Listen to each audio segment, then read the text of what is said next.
A long time ago, there lived a rich lady, Maria, in a village. She adopted a dog as a pet and named it Jack. Jack was showered daily with nice food and affection by his mistress. All day, Jack lived in a kennel within the compound of the house, and he tried his best to guard the house of his mistress.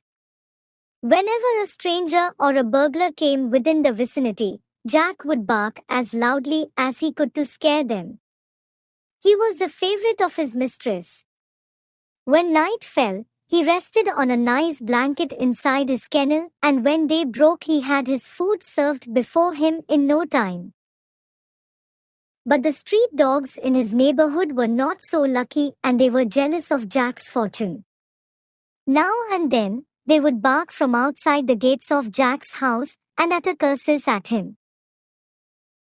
All this disturbed Jack a little, but he would only say to himself, Poor fellows, they have to struggle so much for their food while I am so lucky. I must not shout at them and add to their misery.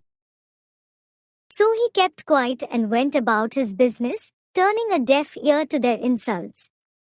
One morning, when he was taking a walk with his mistress, Jack found that some young boys were throwing stones at those same dogs who insulted him. The frightened dogs were cornered and they had nowhere to go. They could in no way avoid being hit by the stones thrown at them. Many of them were bleeding and barking feebly in protest. But the boys were not in a mood to let them go so lightly. They picked up bigger stones and rocks to hit the weak, helpless dogs. Jack could not hold himself back.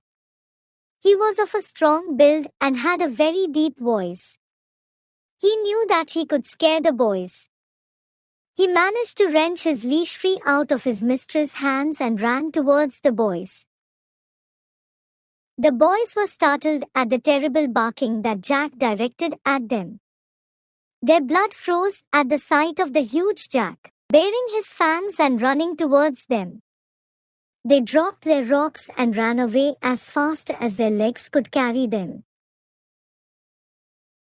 Go home, no one will disturb you anymore.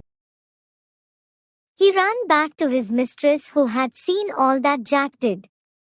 She patted Jack and praised him for his courage. That night, Jack's mistress saw a strange sight. The dogs whom Jack had saved in the morning had gathered near the gates of her house. It seemed to her as if they were telling something to her pet.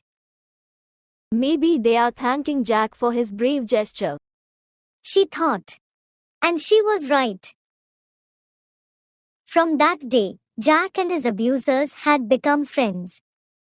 Jack's kindness had won over his abusers' hatred, and he had earned their love, respect, and admiration.